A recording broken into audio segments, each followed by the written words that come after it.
2023년 올여름 무척 더웠지요. 갑자기 서늘해져서 감기 걸리기 딱 좋은 날씨네요. 이런 한절기에 감기 조심하시고 목에 스카프 하나 두르세요. 이번 18회에 선정한 영화는 쇼생크 탈출입니다. 1994년 스티븐 킹의 중편 소설 리타 헤이워즈와 쇼생크 탈출을 각색해서 만들었는데요. 2024년 30년이 흐른 지금도 감동을 주는 제 인생 영화 중에 하나예요. 두려움은 너를 죄수로 가두고 희망은 너를 자유롭게 하리라. 영화 포스터를 통해서 진정한 자유의지와 희망에 대해 한 번 더 생각하게 됩니다. 이번 18회의 쇼생크 탈출 시작하겠습니다.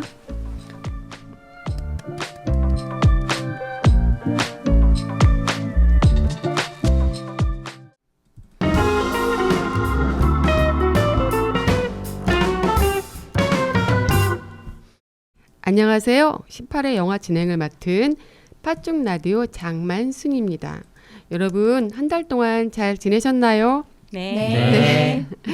안부 궁금한데 돌아가면서 인사해 보실까요? 안녕하세요. 저는 우리 동네 시네필을 운영하고 있는 박상현입니다. 2회 있나요? 3회 그게 너무 있나요? 안 만든 지가 오래돼가지고 채널 제목이 잠깐 생각이 안 났는데 내년 중으로 한번 어떻게 해볼까 생각 중에 있습니다. 기대. 방금 사연님께서 내년쯤에 얘기하셨고 저도 갑자기 제 채널 제목이 뭐였더라 저도 그 생각하고 있었어요. 안단테. 네네 맞아요. 아. 치유의 영화 산책 10년과 함께하는 치유의 영화 산책 안단테 운영 예정인 석윤희입니다. 네. 어떻게 지내셨어요? 그 얘기를 하세요. 네, 잘 지냈어요. 이번 달에는 조금 바빴던 것 같아요. 토요일에도 조금 강의를 다니느라고 조금 그래가지고 조금 정신없었는데 이제 웬만큼 마무리가 됐어요. 그래서 약간 강사들한테는 11월부터 한 2월까지가 조금 약간 휴직기거든요. 네, 그래서 이제 조금 마음이 조금 편안해졌어요. 네. 안녕하세요. 백수 윤정기입니다. 저는 가을인데 가을에 대부분 다들 밖으로 나가지 않습니까? 네. 근래 구봉도에 다녀왔고 네. 그 서울에 단풍이 좋다고 그래서 이번 주말에 저는 저 광화문으로 단풍 구경을 가려고 합니다. 잘 고쳐셨네요. 네. 원래 다른 얘기가 더 있었는데 여기까지. 좀 의미심장하지 않아요? 아니요. 가을을 이렇게 만끽하신다는데 저희야말로 대리 가을 남자인 줄 몰랐네요. 요즘에 서울의 단풍이 좋대요. 아무튼. 추남의 인사 잘 들었습니다. 저는 대굴대굴 굴러다니는 민지입니다. 그래서 저 자리에서 이렇게까지 대굴대굴 굴러서 오늘은 한 번도 안 앉았던 오랜만에 앉아보는 자리에 이 자리에 앉았습니다. 네. 1부에서는 박상현님의 60초 영화 소개와 퀴즈가 준비되어 있고요. 2부에서는 세대공감 문화읽기와 딴지를 걸어라 영화평 코너 팥죽의 농심이가 준비되어 있습니다. 상현님의 60초 영화 소개 코너 이번 18회 쇼생크 탈출을 어떻게 꾹꾹 담아주실지 궁금한데요. 영화 소개 시작할까요? 네. 큐!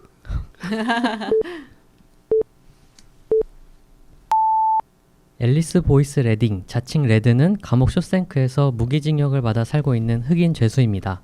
감옥 안에서 죄수들에게 싸제 물품을 배급하며 권력을 쥐고 있는데요. 어느 날 새로운 신입 죄수들이 들어오고 그때 앤드류 두프레인을 처음 만나게 됩니다. 불안한 여차 죄수들과 다르게 차분한 분위기를 풍기는 앤드류에게 호감을 느끼는 레드는 그를 지켜봅니다. 하지만 감옥에서 적응해 지내기에 연약해 보이는 앤드류에게 아무 기대도 하지 않는데요. 그로 인해 놀라운 일들이 발생하기 시작합니다. 은행 부지점장으로 아내와 그녀의 불륜남을 살해했다는 혐의로 무기징역을 받아 들어온 앤디는 자신의 회계 능력을 살려서 교도관들의 재산과 세금 관리를 적극적으로 도우며 그들의 환심을 사기 시작합니다. 앤디는 그 대가로 자신의 이익보다는 죄수들이 상상도 하지 못했던 불가능이라고 생각했던 소소한 자유들을 하나씩 찾아주기 시작합니다. 맥주 한 병에서 시작해 정부로부터 기금을 받아 도서관을 확장하고 교육과 음악을 정착시킵니다. 사막 같던 교도소 내 꿈 같은 시간들도 잠시 새로 들어온 젊은 죄수는 다른 교도소에서 앤디의 아내와 불륜남을 죽인 진짜 범인을 만난 적이 있다고 고백을 하는데요. 이 사실을 알게 된 앤디는 큰 결심을 하게 됩니다. 레딩은 그런 앤디를 지켜볼 수밖에 없는데요. 1994년 개봉 영화 쇼생크 탈출입니다. 시간 안에 하신 거예요? 남은 거예요? 아니, 몇 초 제가 남았어요? 고백을 하자면 꺼졌죠? 이걸 중간에 꺼버려가지고 아마 네. 1분이 조금 네. 넘지 않았을까. 네. 좋습니다. 좋습니다. 이번 18회 준비하면서 다들 영화 몇 번씩 보셨을까요?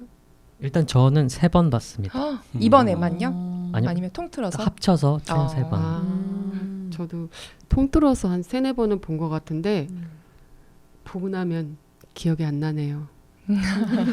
윤정현 선생님은 보셨어요? 근래는 안 봤습니다. 그냥 네. 요약본만 봤습니다. 안 보고 왔다? 그래도 잘할 수 있다. 오케이. 네. 지켜보겠습니다. 제가 제 나름대로 퀴즈를 5개 준비해봤는데요.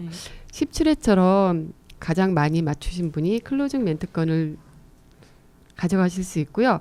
그동안 제가 영화를 분명히 보긴 봤는데 문제가 너무 어려운 거예요. 그래서 이번에는 이제 쉽게 내려고 했는데 너무 쉽다고 또 하실 수 있겠는데요. 첫 번째 문제 드릴게요. 앤디의 직업과 내연남의 직업은 무엇이었을까요? 내였나? 내연남. 네. 정답. 네. 앤디는 전 은행 부지점장 네. 그리고 아내의 불륜남은 네. 골프장 캐디?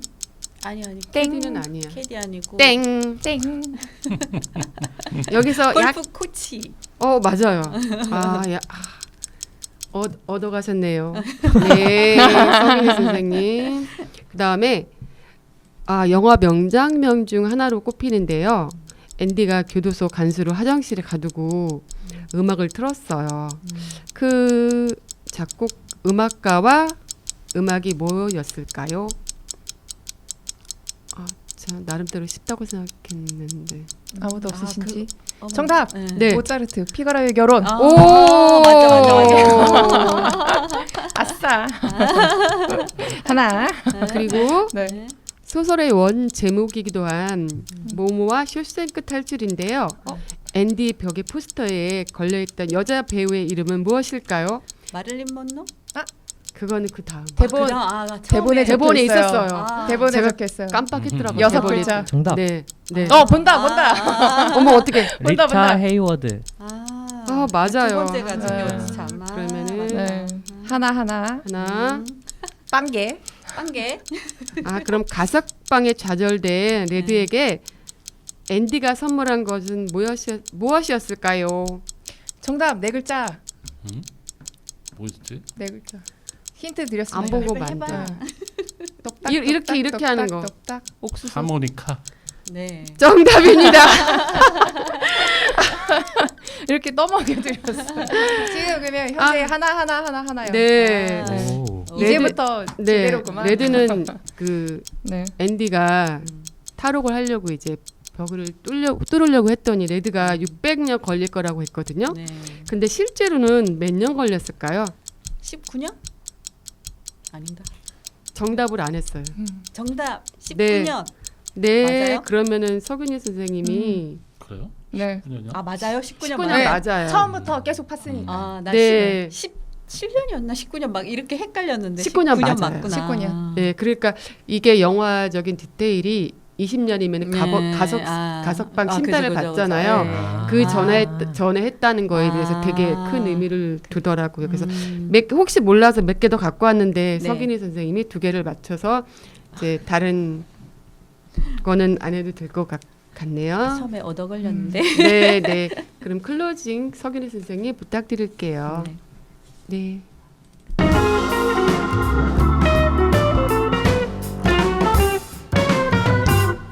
여러분은 지금 고품격 토크 방송 팥죽 라디오를 듣고 계십니다. 이어지는 코너는 팥죽 라디오 핵심 코너 세대 공감 문화읽기입니다. 원래 이 코너는 영화에서 뽑아낸 3가지 테마로 이야기를 나누는 시간이지만 오늘은 주제로 한 영화의 특성상 그 가능성을 두고 토론 형태로 진행해 볼까 합니다. 첫 번째 주제로 억압 속에서 희망을 보다입니다. 첫 번째, 주인공 앤디는 잘 나가는 은행 부지점장으로 평범한 일생을 살고 있었는데요. 그러던 어느 날 아내와 내연녀를 살해했다는 누명을 쓰고 종신형을 받게 됩니다. 악명 높은 쇼생크 교도소에 복역되게 되지요. 앤디가 탈출을 결심했던 가장 큰 이유는 무엇이었을까요? 저는 개인적으로 이제 그 교도소에서 가장 보기 힘들었던 장면이 게이들한테 성추행 당하는 게 좀 가장 좀 보기 힘들었거든요. 여러분들은 어떠신가요? 그 복역하는 동안에 네. 그런 일들은 뭐 네. 나의 성적 지향성이랑 상관없이 위계를 만드는 그런 장치로서 보였기 네. 때문에 네. 그리고 저는 이 영화를 보면서 지금 현재는 OTT에서는 보기 어려운 거잖아요. 정액제로는 네. 구매해서 봐야 돼서 저는 DVD를 봤는데 네. DVD의 그 안에 코멘터리에 그 감독이 그런 얘기가 있더라고요. 이런 장면이 들어가야 되는 상황에서 직접적으로 보여주는 건 너무 좀 충격적인 내용이고 그걸 굳이 이렇게 직접적으로 드러내지 않아도 된다고 생각을 했기 때문에 화면 처리를 간접적으로 네네. 빼는 식으로 처리를 했다고 하더라고요. 그래서 좀 안 좋은 그런 에피소드긴 했지만 그래도 그렇게 좀 화면 처리를 해줘서 보는 데는 조금 거부감은 좀 덜했던 것 같아요. 맞아요. 네. 직접적으로는 노출을 안 시켜줘서 네. 그나마 다행이었다. 네. 근데 이제 먼지는 다 네. 이제 읽혀지니까 네. 그게 상당히 불편했던 것 네. 같아요. 저도. 예. 근데 성폭행이 하나의 계기는 됐을지언정 그게 동기라고 보기는 좀 그렇지 않을까. 그렇죠. 결국 그 가해자가 제거된 이후에도 무려 19년을 굴을 팠으니까 네, 네. 그렇죠. 네? 그 성폭행이 직접적인 동기는 아니다. 그 뭐 한 가지만의 그렇지. 이유는 아닌 것 여러 같아요. 가지가 있었죠. 그게 다 복합적으로였을 것 같아요. 일단은 네. 뭐 앤드류는 누명을 어떻게 썼잖아요. 억울하고. 말하자면 네. 약간 굉장히 좀 거친 삶이 아니었잖아요. 사실은 이제 치열한 네. 삶은 살았을지 몰라도 거친 삶은 아니었는데 그게 안에서의 이제 자기가 겪어보지 못했던 그런 인간 존엄이 없는 그런 삶 그리고 또 그 교도소 안에 시스템적인 어떤 그런 것들 부패 네. 또 뭐 그 자기와는 뭔가 좀 달라 보이는 그 사람들의 어떤 그런 자행되는 뭐 성추행부터 시작해서 그런 것들 뭐 여러 가지들이 약간 복합적이지 않았을까 약간 조금 그런 생각에서 자기가 그 안에서 자기 스스로 뭔가 통제할 수 없는 그런 거에서 굉장히 무기력해지고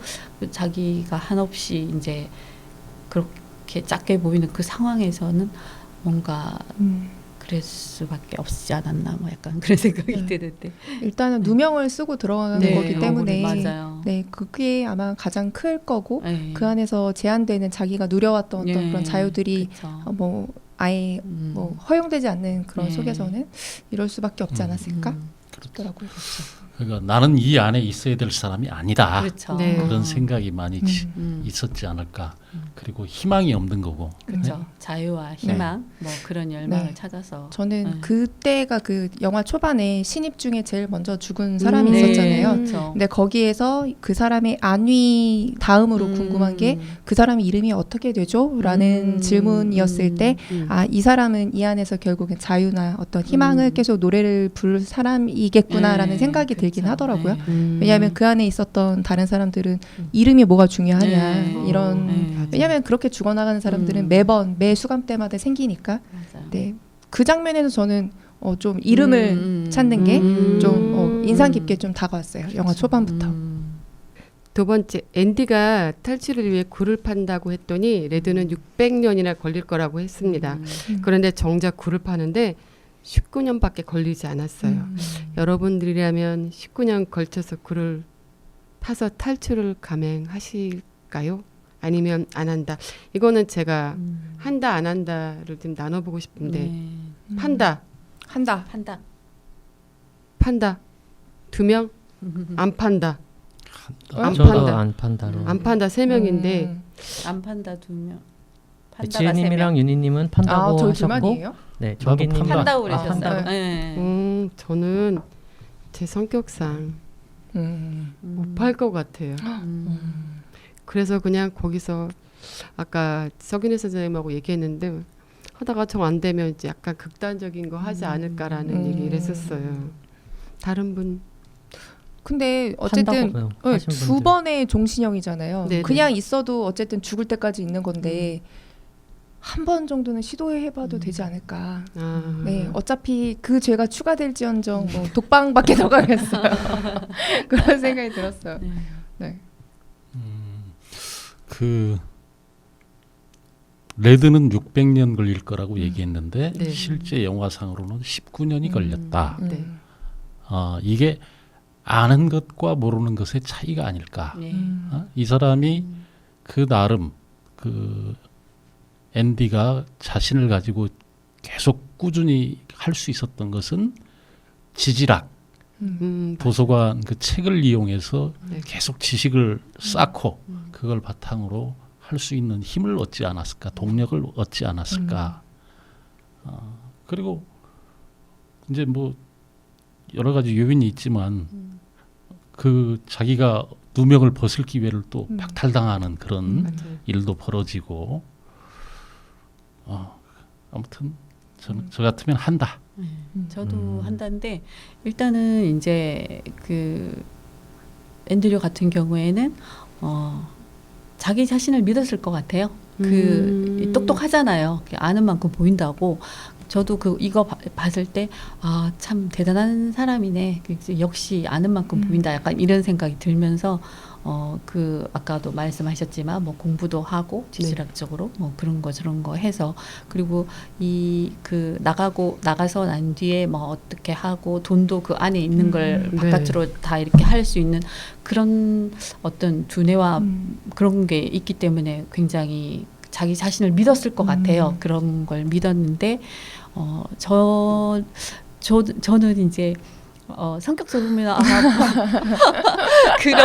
그만큼의 어떤 능력이 없을 수도 있겠지만 근데 차라리 그 안에서 그렇게 무기력하게 사는 것보다는 계속 뭔가 희망을 찾아서 이렇게 시도를 하고 만약에 이제 그게 들킬 수도 있는데 만약에 들키거나 뭐 이렇게 좀 그런 시도를 하다가 좀 잔인한 그런 일을 당하게 되면 나중에 막 스스로 막 목숨을 끊을 수도 있겠다는 그런 생각이 좀 들더라고요. 네. 저는 궁금한 게 있는데 네. 아까 파신다고 하신 네. 선생님들의 네. 이게 질문 자체가 우리가 갇힌다면이잖아요. 네. 근데 앤디는 지질학에 대한 좀 네. 지식이 있었고 네. 그런 그 망치도 알고 있었기 때문에 그것들이 가능했을 텐데 네. 혹시 다들 지질학에 대한 어떤 지식이 좀 있으신지 그리고 만약에 각자의 방식으로 이 벽을 파야 한다면 뭘로 파실 건지가 좀 궁금하거든요. 뭘로 팔 거냐? 그러게 뭘로 팔까? 뭘로 팔까요? 근데 보면서 이제 활석, 석고 막 계속 이게 나오더라고요. 그래서 옛날에 그 경도 활석, 석고 방에서 생각이 나면서 그 벽을 보면은 계속 뭐 엄마, 마더 이런 것도 써 있고 이것저것 그 맞아요. 사람 이름도 긁어 있고 하다가 발견한 거잖아요. 그렇게 발견을 했다면 안 팔 수가 없을 것 같아요. 그래서 그거를 그 글씨 써 있는 걸 보고서 그 다음에 뭐 영화 초반이긴 하지만 이 사람은 끝방이 있나? 그거부터 봤거든요. 그럼 파야지. 그럼 파야지 이런 생각을 했던 것 같아요. 판다면 숟가락? 나도 그 그러니까 생각해. 나도 숟가락. 그거 네. 생각하긴 했는데. 네.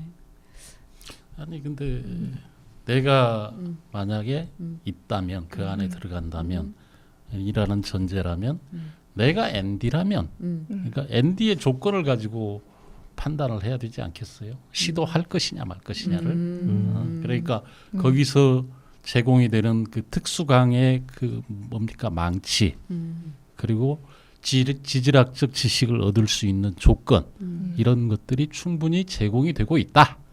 그렇게 판단을 하고 할 거냐 말 거냐 하는 것을 얘기해야 되지 않을까. 그래서 한다. 그리고 제가 볼 때 앤디는 불면증 환자다. 갑자기 그래서 밤에 팠다. 심심하잖아. 할 일이 없고 교도소 안에서 할 일이 뭐 있어요. 심심하니까 굴이나 파야지. 근데 자리 운빨이 좋은 거 아니에요? 끝자리 아니었으면 파도 옆방이니까 의미가 없잖아요. 운빨이 좋았다. 그 자리면 당연히 파야 된다. 파야 네, 된다. 안 파면 바보다. 앤디 방 네. 2열에 245 네, 245. 245 245호. 맨 끝방. 그래 운빨일 수도 있겠네. 네, 그렇죠. 만약에 1층이었으면 더 못 팠을 거고. 왜냐하면 계속 돌아다니니까. 아니 근데 앤디의 인생 전체로 봐서는 이 운이 따르는 사람은 아니잖아요. 억울한 누명을 쓰고 무기징역을 받은 사람인데. 근데 여기서는 운을 얘기하기보다는 희망을 계속 믿고 그거를 잃지 않고 계속 뭔가를 갈구하는 그런 태도가 더 중요한 게 아닐까. 어차피 그 영화 초반에 다들 뭘로 들어왔냐라고 하지만 네. 우리 다 죄 없어라고 맞아요. 얘기하잖아요. 그런 것처럼 여기서는 진짜 죄가 있고 없고가 의미가 없는 그런 상태일 수도 있겠다. 왜냐하면 그게 1945년, 뭐 47년, 49년 맞아요. 이때 얘기잖아요. 근데 네. 저는 그걸 보면서 우리나라 그 시대의 시점을 생각해봤을 때 정말 이 시대에는 내가 진짜 죄를 안 지었어도 네. 억울하게 갈 수도 있었겠다 그런 생각이 들긴 하더라고요. 우리나라로 보면 일제 강점기 그 시대잖아요. 네.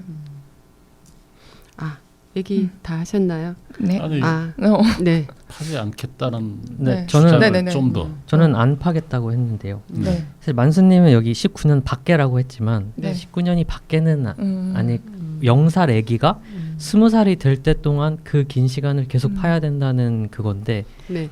사실 이걸 계속 파면서도 이게 과연 성공할까? 네. 벽이 나올까? 이런 뭔가 불안들이 계속 생겨서 네. 어느 순간인가 중단을 하지 않을까? 라는 생각이 들기도 하고 네. 저는 차라리 1년을 더 기다려서 네. 심사를 좀 잘 받아서 나가는 음. 거를 노리는 게 좀 현실적이지 심사. 않을까. 근데 네. 교도소 소장이 절대 놔주지 않을 것 같았어요. 안 내보내주니까. 네. 그리고 또 네. 그런 뭐 이런 은행 이런 거를 했다면 네. 사실 그런 쪽으로도 탈출 방법을 좀 이렇게 감옥을 나가는 거를 고려해 보지 않았을까? 이렇게 굴을 파는 것보다. 굴을 파는 것보다 네. 좀 그런 소장과의 관계나 이런 것들을 이용해서 어떻게 좀 방향을 틀어보지 않았을까라고 생각을 해보기도 했습니다. 네네. 이제 세 번째 질문으로 넘어가겠습니다. 소설 원작의 영화적 상상력이 더해져서 교도소 안에서 앤디와 레드는 우정을 키우게 됩니다. 참 아름답고 감동적이지요. 좀 어떤 분이 주셔서 저 이거 넣은 건데 교도소에서도 우정이 가능하다, 가능하지 않다라는 질문을 넣어달라고 해서 넣었는데요. 가능할까요? 아니면 가능하지 않을까요? 저는 가능하다에 한 표를 던질 건데 가능하다 또 있으신가요? 가능하다. 가능하다. 윤정기님. 네.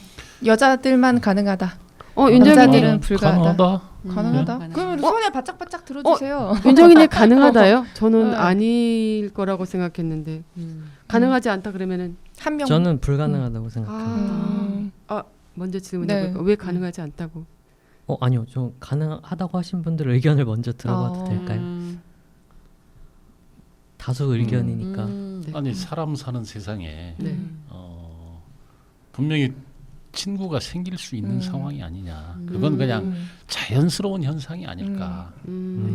교도소도 네. 사람 사는 곳이니까 어디서든 사람을 얻는 일은 가능하다라는 생각이거든요.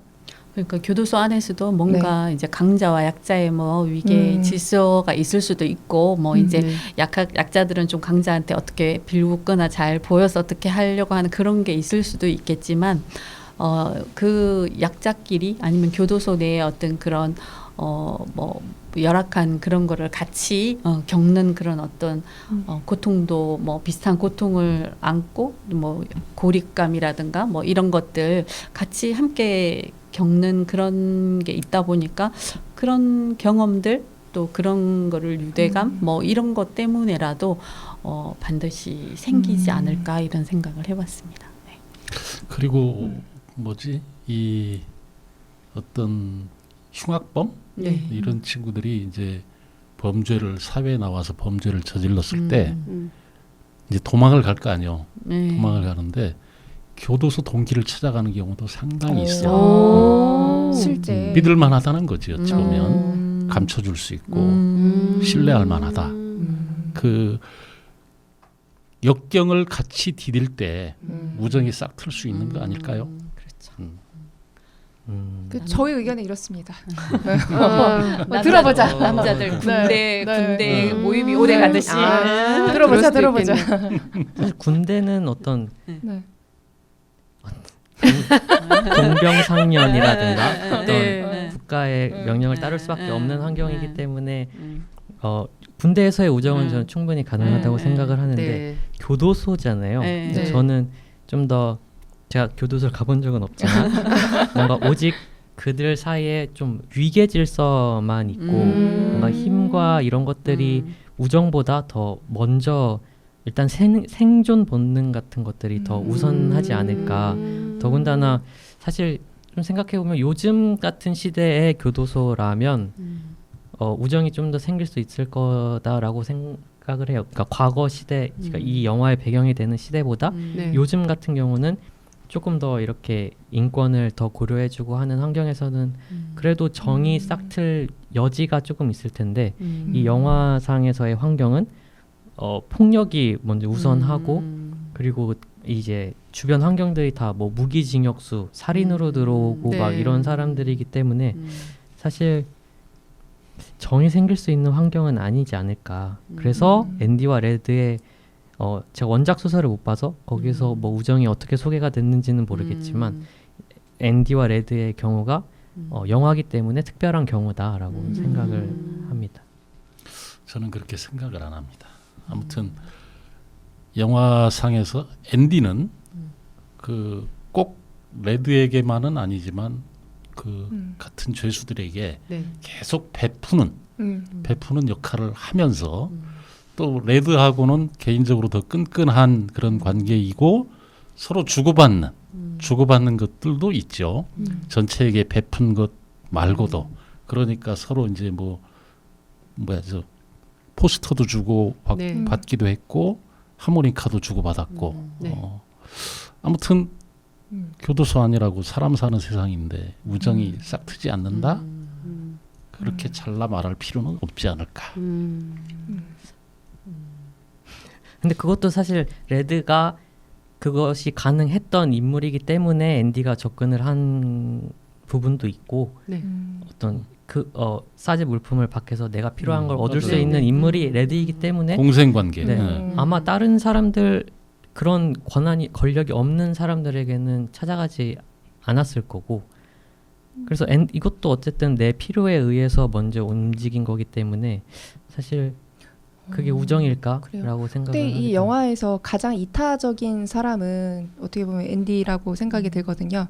자기를 강간했던 사람이 사실은 글을 읽을 줄 몰라서 너 이거 이런 식으로 나한테 협박하면 내가 너를 물고 안 놓으면 너는 이걸 뭐 기계를 써서 나를 입을 벌려야 될 정도야 라고 하지만 나중에는 뭐 고등학교 그 검정고시라든지 사람들한테 책을 더 많이 읽을 수 있도록 이렇게 도와준다든지 네. 사실 어떻게 보면 가장 고립돼 있는 것처럼 보이지만 가장 인간적이고 남을 위한 사람인데 갑자기 저는 궁금한 게 들었습니다. 뭐 군대에서는 동병상련을 하기 때문에 우정이 생길 수 있다 하지만 군대에서는 어렵다. 그럼 팥죽 라디오에서는 우정이 생길 수 있다 없다?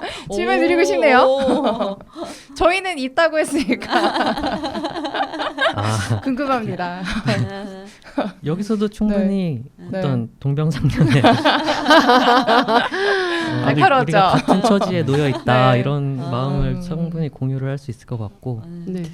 뭔가 꾸준히 이어가려는 마음들을 느꼈으면은 우정이 생기지 않았을까라는 생각이 듭니다. 그리고 그러니까 군대하고 비슷한 상황이라고 볼 수 있잖아요. 교도소도 거의 24시간을 붙어 있단 말이에요. 갇혀 있고 한 가족보다도 더 많은 시간을 같이 보내는 사람들의 관계인데 당연히 친밀해질 수밖에 없지 않냐 조건 자체가.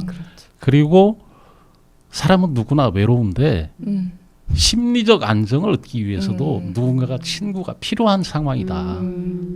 어떻게 보면 독방이 그런 거를 보여주는 게 아닌가 싶긴 하거든요. 그렇죠. 독방이 그거 체벌이잖아. 네, 왜냐하면 그 딱 이 음식을 줄 수 있는 그 구멍만 열어놓고 조명도 그거 조명이 아니죠. 그냥 그 빛이 들어가는 그 정도에서 거기만 한번 들어갔다 나오면 다들 이제 멘탈이 털려서 오잖아요. 고립되고 친구가 없고 그렇다는 건 그런 게 아닐까. 근데 군대나 어떤 교도소나 자유를 빼앗긴 거는 어떤 일부 자유를 빼앗긴 상황은 맞지만 어쨌든 그 동기가 극명하게 다르기 때문에 두 개를 같은 처지의 사람들이라고는 볼 수 없다고 저는 생각을 하고요.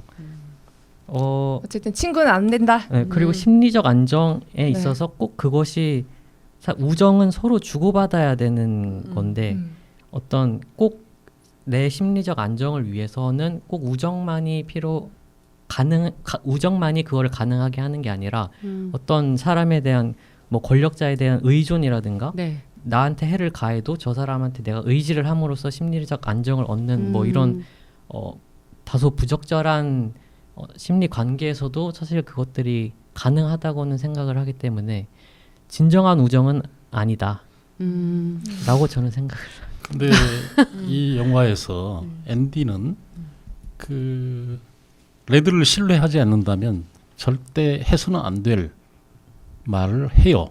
탈옥하기 전에 자기의 위험을 무릅쓰고 어찌 보면 얘기를 한다고 할 수 있는 어디를 찾아가서 그걸 단서를 찾아가지고 나를 찾아와라. 그리고 탈옥을 암시하는 그런 이야기도 하고 이게 신뢰관계가 아니면 불가능한 이야기다. 그러니까 처음에 뭐 친해지는 계기라든가 뭐 접근하게 되는 계기 이런 거는 어떻게 보면은 뭐 필요에 의해서 그 동기가 뭐 이제 좀 불순한 그런 동기에 의해일 수도 있고 뭐 그러기는 하지만 그게 또 그렇게 하다가 이제 점점 좀 마음을 열게 되고 뭐 그러다 보면은 근데 이거는 약간 개개인 상황에 따라 조금 다르긴 할 것 같아요. 그 이제 우리가 뭐 전부 뭐 다 몰아서 생길 수 있다, 다 몰아서 생길 수 없다. 이거는 또 어떻게 보면은 좀 우리가 너무 극단적인 그런 것 같기는 한데 그래서 어쨌거나 뭐 생길 수 있는 가능성이 많지 않나. 그래서 저는 그런 생각을 좀 해봤습니다. 저는 분명히 이거는 우정이라는 생각이 들고 여기에서 비판적으로 본다면 저는 이들이 어떤 관계가 우정이다 아니다 어떤 위계가 있다 없다 보다는 저는 한편으로 보면 이제 인종 간에 그리고 어떤 구원을 찾아가는 그런 방식에서 더 적극적이고 자기를 찾아가고 뭔가 남한테 베푸는 입장으로서의 어떤 화이트 칼라 플러스 어떤 특정 인종 그리고 그 사람이 결국에는 그 어떤 본인과 같은 구원으로 이끌어내는 그런 과정에서의 도움을 주고 도움을 받는 그런 관계의 어떤 구조적인 부분에서는 비판적으로 볼 수 있지 않을까 이런 생각은 해봤는데 우정인지 아닌지는 의심할 여지가 없다. 쾅쾅. 네, 주제 두 번째 자유 의지를 노래하다. 첫 번째 앤디가 문을 잠그고 모차르트의 음악을 틀었을 때 교도소 전체가 마치 정지화면을 보는 듯했어요. 여러분이 만약 그곳에 계셨다면 그 순간 어떤 느낌이 들었을까요? 전 개인적으로 그 음악이 흘렀을 때 전율이 흘렀거든요. 아마 내가 만약 제가 자꾸 교도소를 이제 예를 드는데 제가 만약에 거기 있었다면 이거 꿈인가? 이게 뭐지? 막 그랬을 것 같아요. 그렇죠. 뭐 무기력하고 뭐 그 안에서 자기가 어떻게 통제감도 다 뺏기고 그런 상황이다 보니까 그냥 무기력하게 그날인 것처럼 그렇게 살았을 텐데 어느 날 갑자기 진짜 음악이 딱 나온다면은 굉장히 뭔가 뭐라 해야 되지? 뭐 어떤 희망, 자유 이런 거에 대한 본능적으로 뭔가 갈구하게 되는 뭔가 뭐 안에서 막 용솟음 쳤을 것 같아요. 막 그런 생각이 들면서 약간 잠깐이지만 뭔가 외부와의 연결 뭐 이런 것도 조금 느꼈을 것 같고 약간 내가 살아 있는 건가? 약간 이런 느낌도 받았을 것 같고 근데 저는 이 장면 보면서 그때 우리 인생은 아름다워 거기에서 막 그 틀어줘서 이제 와이프가 그 음악 듣는 그 장면이 생각이 나더라고요. 맞아요. 그리고 그 장면이 생각났고 학창 시절에 제가 또 방송반대 그 클래식이랑 그 가곡만 틀었어야 됐는데 제가 팝을 틀어갖고 교무실에 불려갔던 생각도 나더라고요. 잠깐 그 생각도 들었습니다. 예. 저는 좀 더 다른 생각, 색다르게 좀 볼 수 있다고 보는데 네. 그 죄수들이 아마도 그 음악을 들으면서 네. 권력이란 역시 대단하다 하는 그런 생각을 할 수도 있지 않았을까. 앤디가 이제 그 교도관들을 도와주면서 자기의 네. 그 전문적인 지식을 활용해서 네. 교도관들을 도와주면서 알게 모르게 힘이 생기잖아요. 네. 그래서 그 음악을 틀 수 있었던 것도 앤디에게 나름의 힘이 있었기 때문에, 권력이 있었기 때문에 가능하지 않았나. 물론 이제 뭐 그 교도관을 가둔 상태에서 틀긴 틀었지만 그런 여건이 형성이 돼 있었다. 그로 인해서 이제 독방에 갇혀서 벌을 받기도 하고 뭐 이런 그 사후의 조치가 있었지만 이 음악을 틀 수 있었다. 이것은 앤디의 힘을 보여준 것이다. 근데 앤디의 힘이 아니라 그 음악을 거기에서 들었을 때 어땠나 그거였던 것 같은데. 질문이 내가 그 자리에 있었으면 그 음악을 듣는 순간 어떤 느낌이었을까 그랬을 것 같은데. 근데 그 지금 하신 말씀도 맞아요. 앤디가 부럽다. 권력이에요. 앤디가 맞아요. 부럽다는 생각을 하고도 남지 않을까 죄수들이. 그렇죠. 저는 뭔가 레드의 의견, 그러니까 영화상에서 레드의 의견에 조금 더 공감을 하는데 네. 그때 나레이션으로 네. 뭔가 그때 이탈리아 여성이 무슨 가사를 말하는지는 모르겠지만 네. 뭐 어떤 이렇고 뭐 되게 슬픈 상황에 이런 상황의 가사였을 것이다 이렇게 나레이션을 하거든요. 영화에서도 앤디는 그 가곡을 듣고 막 벅차고 희망을 느꼈지만 사실 다른 죄수들은 그게 뭔지도 모르고 뭐 앤디가 말하는 그런 희망 같은 것들을 전혀 공감을 못했었거든요. 그래서 저도 그냥 제가 만약에 그 어떤 죄수의 일원이라면 그냥 낯선 것에 대한 뭔가 호기심이나 이런 감옥 안에 없는 새로운 게 이렇게 들려오면 그냥 감옥 밖에 어떤 것이라고 그냥 막연하게 호기심이나 이런 감정이 더 컸을 것 같다는 생각을 그럴 했어요. 수도 있겠네요. 자유로움을 느꼈을 것 같아. 한순간이나.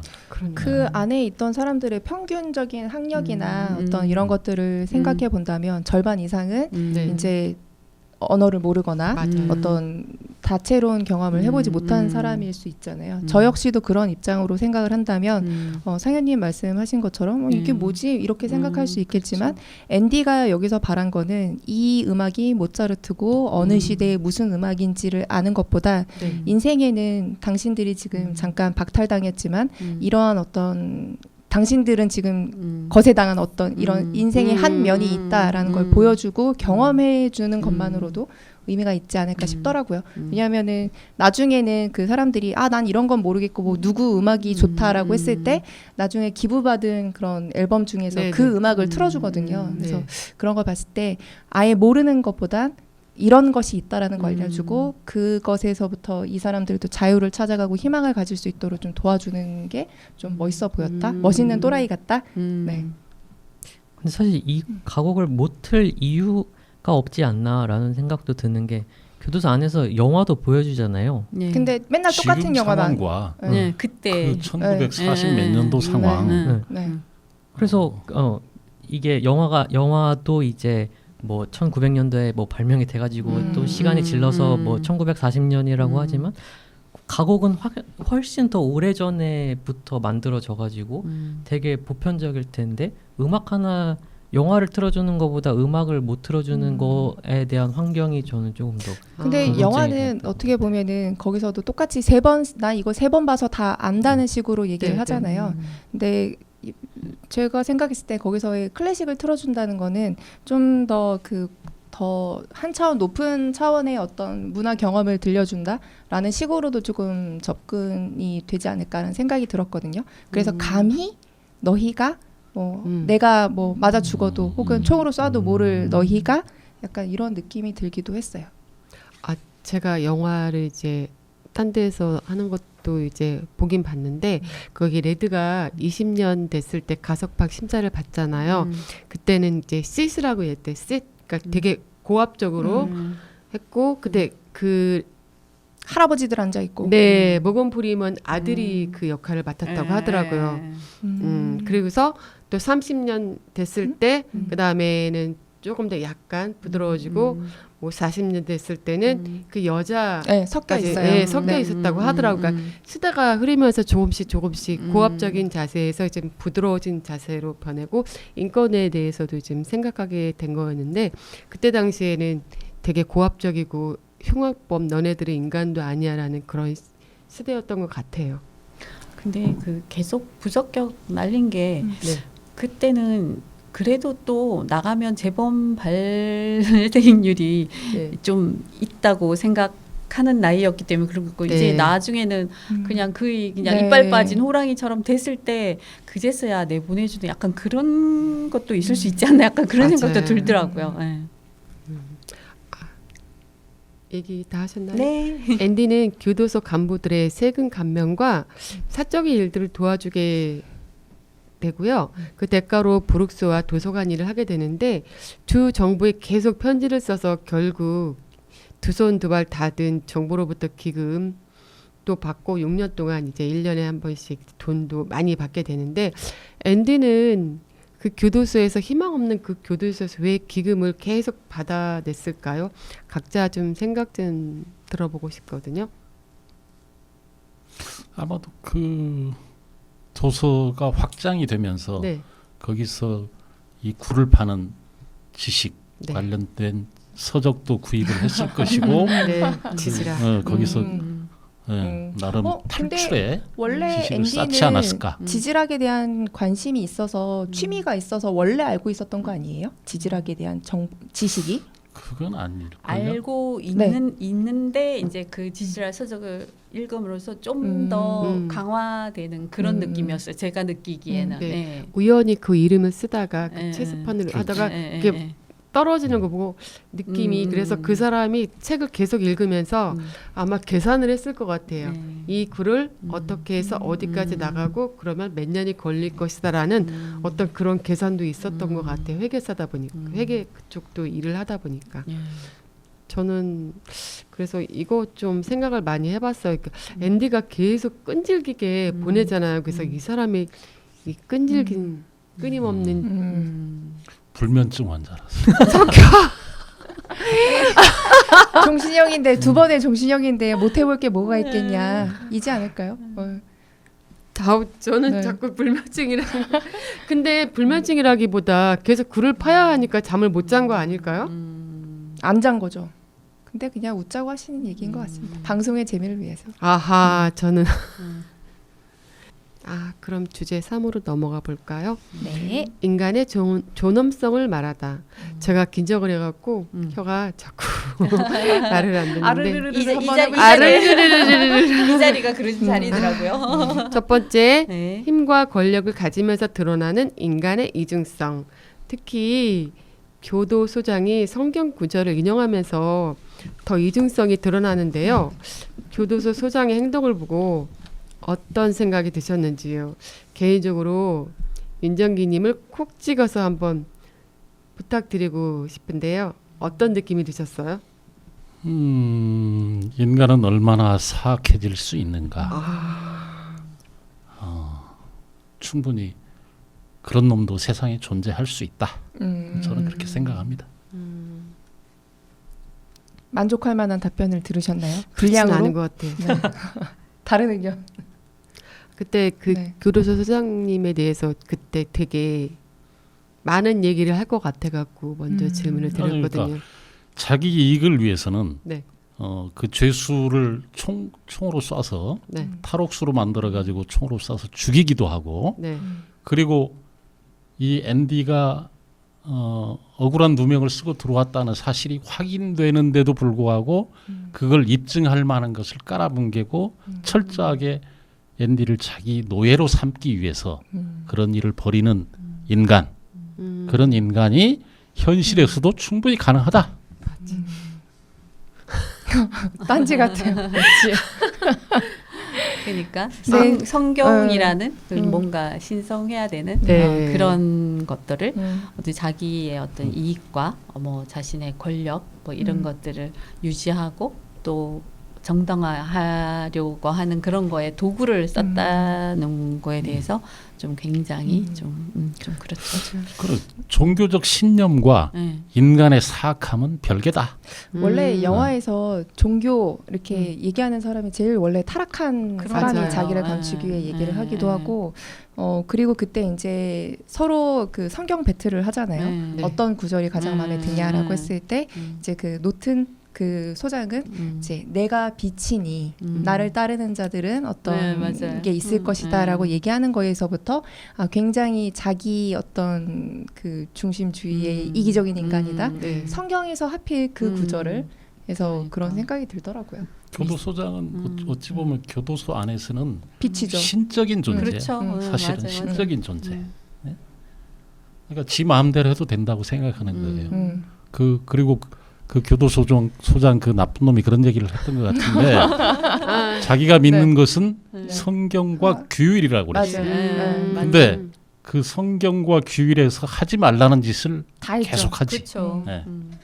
원래 뭐 자기가 신이라고 생각하는 거죠. 이거 그냥 좀 과대 해석을 덧붙인 개인적인 해석을 해보자면 뭔가 종교 이런 얘기를 하니까 사실 쇼생크 탈출의 이야기가 뭔가 예수의 이야기와 좀 이렇게 은유로 삼을 수 있지 않을까. 그래서 맞아요. 앤디가 사실 자기 희생을 통해서 타인에게 이런 걸 베푸잖아요. 하지만 그 소장은 뭐 성경을 말하고 내가 기독교인이고 하지만 결국 그 사람이 하는 말은 아까 말씀 주셨다시피 나를 네. 따르라거든요. 네. 그러니까 네. 종교적인 어떤 이런 걸 은혜를 입어라 이런 것보다는 나를 따르고 내 말을 잘 들으면 너는 뭐 축복을 얻을 것이다라고 하지만 앤디는 뭔가 자기가 짓지 않은 죄로 이런 감옥에 들어왔고 뭔가 자기 희생을 통해서 뭐 죄수들에게 은혜를 베풀고 결국에는 탈출을 하면서 부활을 하고 뭐 이런 해석도 네. 어떻게 보면은 좀 되지 않을까 맞아요. 그런 저는 생각을 그럴 수도 한번 이 해봤어요. 종교를 네. 갖지 않은 입장에서 이제 그런 모티브들이 보여서 궁금해서 찾아봤는데 이제 구석구석에 그런 종교에서 따온 것들이 있더라고요. 근데 제 눈엔 보이지 않았지만 뭐 예를 들어서 뭐 한 기사에 따르면 이제 그 야외에 차출돼서 이제 그 지붕 보수 맞아요. 작업을 하잖아요. 근데 그 지붕 보수 작업을 하기 위해서 그 지붕에 올라가 있는 인원의 뭐 수가 이제 그 성경에 관련된 그런 인원의 수라든지 그리고 쇼생크 탈출인데 그 탈출이 이스케이프가 아니라 이제 어떤 구원이라는 네. 뜻의 단어를 쓰고 있다든지 그리고 이게 아까 말씀하셨던 것처럼 앤디의 어떤 행보나 이런 것들이 그 구원을 찾아가는 어떤 종교 절대자의 그런 느낌에 약간 좀 있다고 해서 옛날에 왜 저희 영화 보면서 또 이제 매번 그 언제였죠? 저희 AI 영화 수업 들을 때도 대부분 저거 뭐지라고 하는 장면들은 다 종교적인 어떤 게 있더라고요. 그래서 저희끼리 아니 알아야 되냐 막 그랬던 기억이 납니다. 네. 그리고 교도소장은 교도소 안에서의 최고의 권력자이지만 네. 근데 사실 앤디가 훨씬 더 어떤 심리적 자발적 복종을 이끌어내는 측면에서는 앤디의 권력이 더 크다고 할 수 있어요. 그 죄수들에게 계속 베풀어 줬으니까 네. 자기 희생을 감수해가면서 베풀어 줬고 교도소장은 권위적인 반면에 네. 앤디에게는 권위가 있었던 거죠. 그래서 규율을 따르라고 했지만 규율 이외의 것을 네. 줬잖아요. 네, 앤디가. 하여튼 신념을 표방하는 그런 그 나쁜. 권력 뭐 이런 게 가장 나쁘고 위험하다. 뭐 맴매. 이런 거. 네. 맴매. 맞아요. 그 교도소장이 그 벽에 있는 거 심판의 날 네. 그거 있었잖아요. 결국 총으로 본인이 자살로 마감을 하는 걸로 해서 성경 구절들이 곳곳에 숨어 있었던 것 맞아요. 같아요. 두 번째, 종시인형을 받은 브룩스와 레드를 통해 길들여진다는 것의 의미를 다시 생각해 보는데요. 브룩스는 가석방으로 50년 만에 사회에 나와서 슈퍼마켓에서 일을 하지만 적응하지 못하지요. 그래서 결국 안타깝게 자살을 선택하는데요. 이 부분에 대해서 어떻게 생각하시는지 의견을 들어보고 싶네요. 이제 왜냐하면 그 성경에서 가장 큰 죄악이 자살이라고 하잖아요. 그래서 그 성경에서 말하는 것과 실제 인간이 이제 직면해서 겪게 되는 여러 가지 힘든 일로 자살을 하게 되잖아요. 거기 부분에 대해서 어떻게 생각하는지 좀 들어보고 싶네요. 레드도 자살을 기도하려고 했죠. 네, 맞아요. 아니요. 아니요? 기도를 하려고 네, 하진 않았어요. 않았어요. 생각했지. 생각은 했었어요. 브룩스 그 단계까지 가지는 않았어도 올라가서 이름도 확인해보고 맞아요. 자기 나중에 떠날 때는 자기 이름도 새기고 이제 네, 떠나는데 맞아요. 그 심리적 그 상황을 벗어날 수 있게 도와준 게 앤디다. 앤디의 우정이다. 저는 네. 그렇게 봅니다. 그러니까 뭐 나중에 그 어디를 찾아오라 하고 그런 게 그게 생각난 그러니까 거지. 그게 멕시코. 생각나고 네. 그게 희망인 거잖아요. 그게 없었으면 네, 아마 없었으면 레드도 그렇죠. 네. 자살로 맞아요. 갔을 네. 거예요. 네. 자살로. 네, 누군가의 네. 그러니까 이 그런 고립되고 이제 이런 오랫동안 길들여진 삶을 살았던 그런 분들한테 어떤 뭔가 연결감이라는 굉장히 중요한데 예 그게 없는 상태에서 이제 그동안에 그 길들여진 그런 무기력한 삶 그리고 뭐 누구와 한테 이제 같이 뭐 이렇게 나눌 수 있는 그런 게 없다 보니까 상당히 그런 면에서 자살을 하기 쉽지 않았을까 이렇게 생각이 들었고 그때 이제 제가 이거를 보면서 예전에 이제 그 소년원 아이들한테 이제 봉사를 갔을 때 이제 영화 그 봉사를 갔는데 그때 아이들이 뭐 그때 이제 그러시더라고요. 그 안에 계시던 분이 이제 하시는 말씀이 그 아이들이 이제 아직 미성년자고 이제 그렇게 잘못을 해서 들어와서 그렇게 하고 이제 좀 잘 교화돼서 집으로 돌아가면은 다시 들어올 확률이 너무 많다는 거예요. 왜냐하면은 돌아갔을 때 진짜 따뜻하게 낙인 이것보다도 다시 이렇게 따뜻하게 그 가정 안에 올바른 가정이라는 틀 안에서 그 아이를 훈육하고 뭐 이렇게 해줄 대상이 그게 없다는 거예요. 뭐 조선 부모라든가 뭐 이런 그러다 보니까 그 아이를 이제 보듬고 뭘 계속 관심을 주고 그런 가정의 울타리가 돼줄 수 있는 그런 게 너무 없대요. 그러다 보니까 나가서 또 그렇게 방황하다가 다시 이렇게 들어오는 확률이 너무 많다고 그러더라고요. 그게 굉장히 안타깝더라고요. 그래서 이렇게 약간 그냥 가끔씩 뭐 만나서 이렇게 그 아이의 울타리가 될 수 있는 그런 역할을 해줄 수 있냐 하는 그런 의뢰도 사실은 받기도 하고 그랬었거든요. 네. 그래서 이 영화의 어떤 역할이 앤디가 계속 그런 식으로 자유와 희망에 대해서 계속 생각할 수 있는 어떤 포인트를 주지 않았나. 그래서 저도 이 내용에 공감하면서 봤는데 또 한편으로는 이제 브룩스가 자살을 할 때 이제 목을 매서 이제 자살을 하잖아요. 근데 앤디 역시 자기의 어떤 진짜 삶을 찾아가기 위해서 뛰쳐나갈 때 자기 발목에 줄을 잡고 그 밧줄로 이제 그런 재정적인 어떤 이런 것들이 다 증거물 같은 것들을 갖고 나가잖아요. 그래서 결국에는 그 장면에서 그런 생각이 든 게 같은 상황에서 같은 밧줄을 잡고 있었을 때 이걸 희망을 갖고 어떤 앞을 보고 그걸 믿는 어떤 사람과 그렇지 못한 사람에게는 같은 환경과 같은 어떤 물건이 주어져도 선택이 다를 수 있다. 그래서 계속 그 앤디가 말하고자 했던 것도 어떻게 보면 같은 물건으로 이렇게 좀 결말을 보여주지 않나 그런 생각이 들기도 하더라고요. 브룩스가 가석방을 앞두고 교도소 안에서 범죄를 저지르려고 하잖아요. 나가기 싫어서 새로운 세상에 대한 두려움. 일종의 자유에 대한 두려움이죠. 자유를 갈망하면서도 결과적으로 자유로운 상황이 됐을 때 닥쳐올 자기에게 어떤 닥쳐올 상황들이 두려운 거. 그러고 보면 자유라는 것은 일종의 대가를 요구하는 거 아니냐. 자, 닭들이 왜 날지 못할까요? 길들여져서 그렇잖아요. 어느 순간 그러다 보니까 이제 기회를 놓치고 아예 날지를 못하는 상황이 됐는데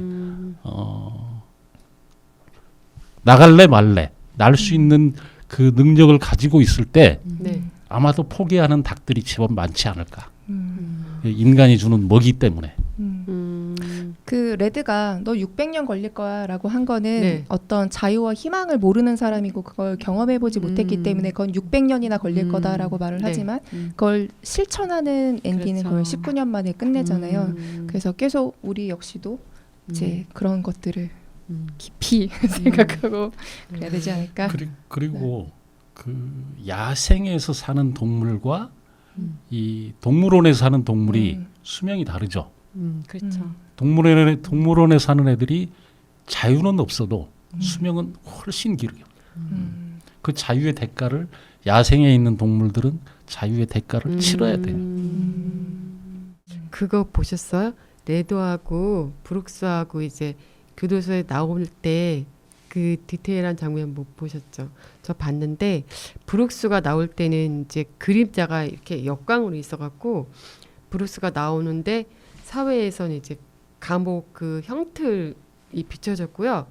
그 다음에 레드가 나올 때는 오히려 반대로 보여줬어요. 밝은 부분.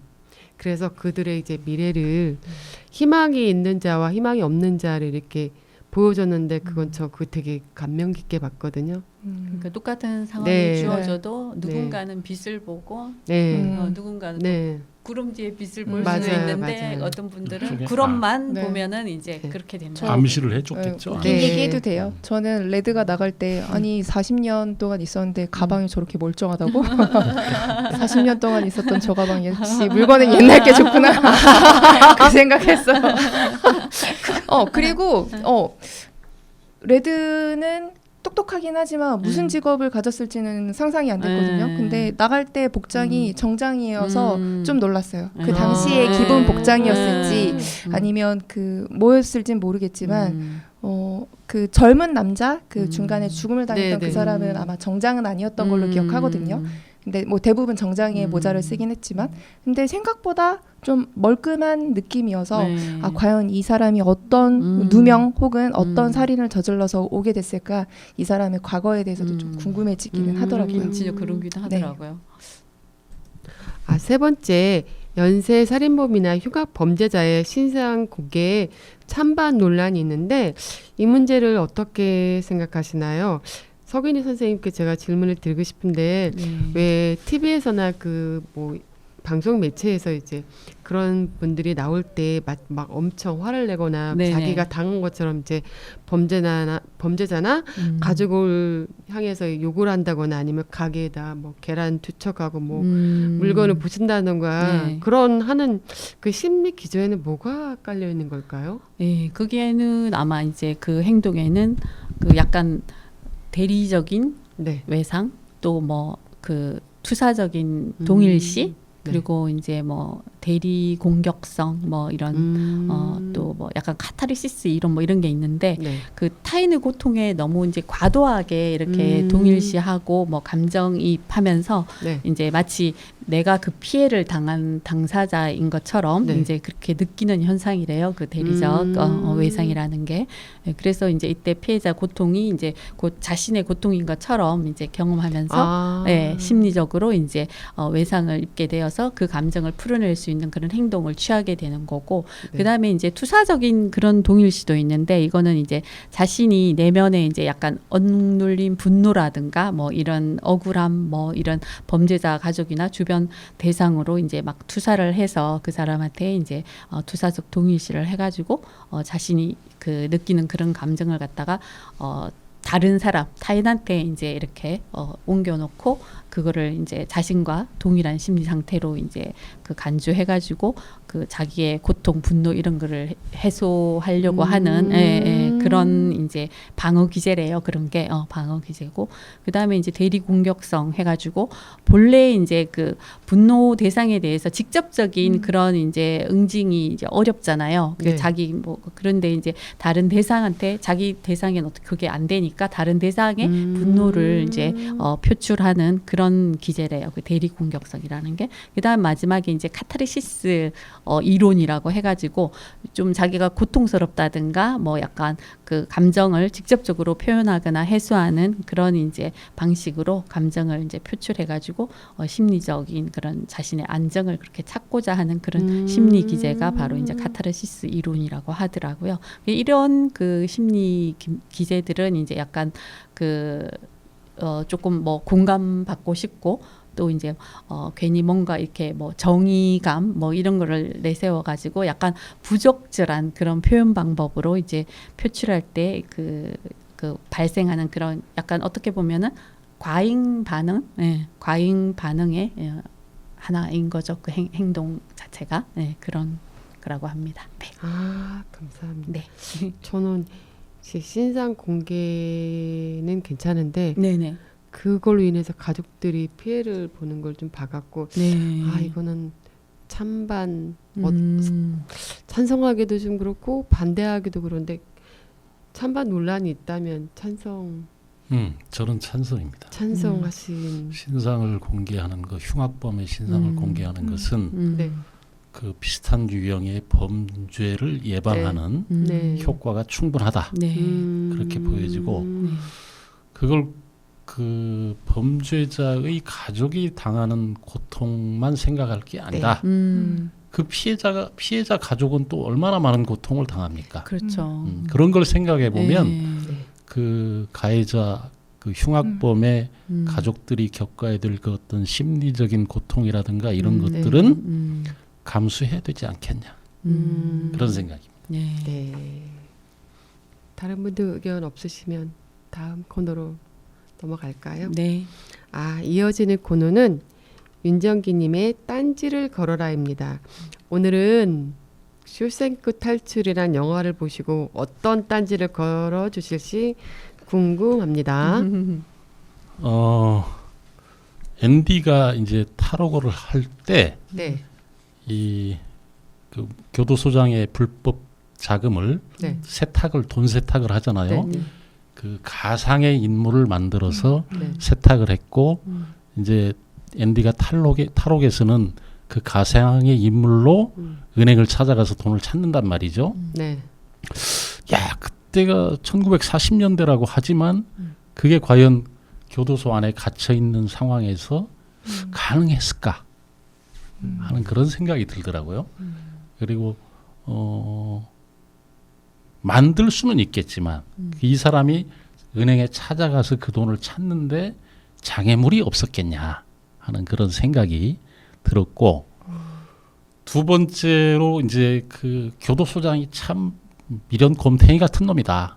제가 볼 때는 그 철저하게 앤디를 죽였잖아요. 사실상 죽인 거야. 그렇죠. 교도소 안에 묶어놨으니까 밖에 나가서 살 수 있는 사람을 그 증인을 없애버림으로 인해서 교도소 안에 묶어놨는데 네. 어떻게 앤디를 믿느냐? 내가 교도소장이라면 절대 앤디를 믿지 않는다. 어떻게든 그 이후로 그렇게 앤디를 노예 상태로 만들어 놓은 상황에서 자기가 직접 노예로 만드는 상황에서는 앤디를 신뢰하지 않는 뭔가 자꾸 계속 검증하는 의심하고 검증하는 단계로 가서 그 돈을 뺏기지 않는 그런 결과를 가져오려고 했을 것 같다. 내가 교도소장이라면. 그리고 세 번째, 이 그 증인을 탈옥하는 과정에서 사살하는 것처럼 해서 제거를 하는데 그게 너무 좀 뭐랄까 허술하다고 그럴까? 이게 탈옥 그러니까 단지 대화하고 있는 장면에서 쏴 죽이는 걸로 묘사가 되는데 네. 그거 가지고는 좀 설득력이 부족하지 않냐?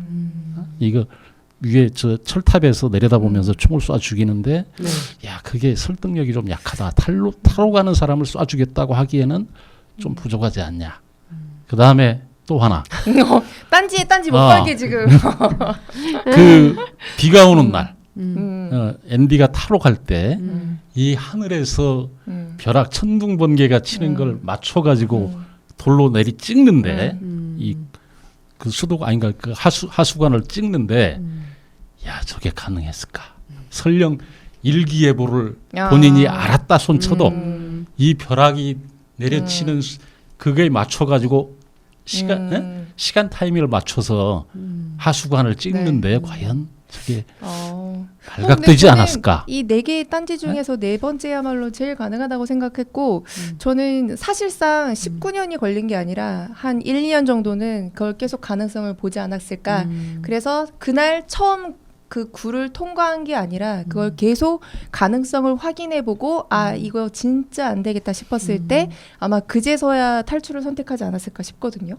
그리고 뭐 이제 앤디가 얘기하는 건 우편이 있었기 때문에 직접 대면하지 않고 그 당시는 그걸로 다 되는 거고 사실상 사진을 찍는 것도 굉장히 뭐 비싸고 어려운 그런 상황에서 통장을 만들 때 일일이 증명사진이나 어떤 직접 가서 할 수 있을까? 글쎄요. 그렇기 때문에 그런 허술한 시대였기 때문에 그런 증인도 사살해서 대충 이렇게 할 수 있고 그런 어떤 가상의 인물을 하는 것도 가능하지 않았을까. 왜냐하면 사실 뭐 페이퍼 컴퍼니나 뭐 이런 것도 사실 맞아요. 지금도 되게 가능한 거잖아요. 그땐 더 쉽지 않았을까. 네. 그렇죠. 또 하나 얘기하자. 그 하수관을 설령 뚫어서 들어갈 수 있는 그런 구멍을 만들었다 손쳐도 자칫 잘못하면 질식사할 위험이 상당하지 않을까. 그 가스. 그렇죠. 가스 때문에 가끔가다 그런 사고가 나잖아요. 우리 현실에서도 그런 걸로 보면 야 이게 소설이니까 가능하지 않을까. 그렇죠. 뭐 스토리적으로 보면 사실 그 굉장히 그 주인공의 캐릭터를 조금 과하게 이상화한 건 아닌가 약간 그런 생각은 조금 들긴 하더라고요. 맞아요. 저 정도면 밧줄인데 밧줄은 꽉 안 묶이잖아요. 그러면 서류에 물이 들어갈 텐데 이 생각하면서 봤거든요. 저는. 그러게요. 네. 지퍼백도 아니고 그냥 비닐에 대충 묶었는데 보니까 반마일 이상을 기어서 갔다고 했거든요. 근데 1마일이 1.6km 정도 된대요. 그러면 거의 800m, 근 1km를 계속 기어서 간 거죠. 그래서 저희는 사실 100m 달리기도 쉽지 않잖아요.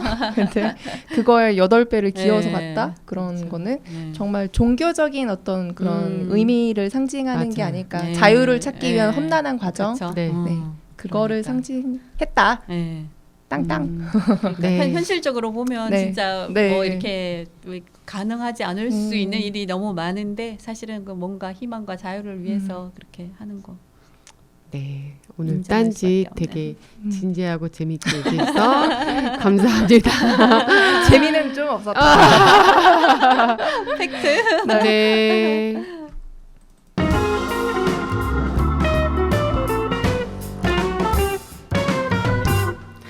여러분은 지금 고품격 토크 방송 팥죽 라디오를 듣고 계십니다. 오늘의 마지막 코너 팥죽 앤 옹심이인데요. 어떤 평들을 남겨주실지 궁금합니다. 박상현 선생님.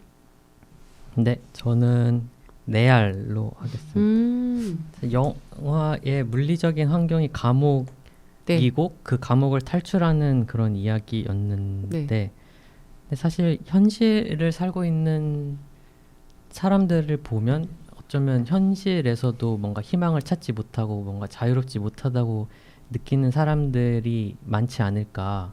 또 영화를 보면서 그런 부분에 좀 더 공감을 할 수 있지 않을까.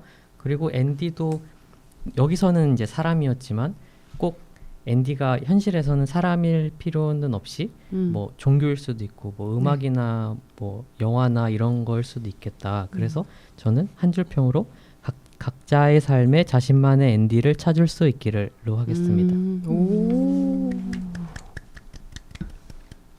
저요? 저도 네알 드리겠습니다. 네알 드리고 뭐 한 줄 평은 희망과 감동의 풀파티다. 그런데 현실성은 잠시 수면 아래로 약간 그런 느낌. 네. 저는 그냥 세알. 한 줄 평. 자유는 대가를 요구한다. 저는 네알이고요. DVD 코멘터리 못 본 거 빨리 봐야지. 저는 5알이고요. 레드 희망은 좋은 거예요. 예.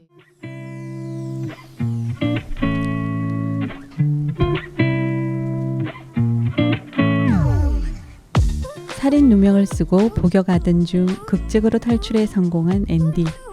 그러나 그곳에서 진정한 친구를 만나 제2의 인생을 살게 된 쇼생크 탈출을 만나보셨는데요. 지금 혹시 힘든 일 때문에 지쳐 있나요? 살다 보면 죽을 만큼 힘든 위기들과 마주치게 되지요. 어쩌면 내 옆에도 나를 위로해 줄 수 있는 소중한 친구가 있을지 모르지요. 피를 나눈 가족만이 아닌 마음을 함께 나눌 수 있다면 가족 그 이상이 되지 않을까요? 지금까지 팥죽 라디오였습니다. 다음 달엔 더 재미있는 이야기로 만나 뵐게요. 감사합니다. 수고하셨습니다.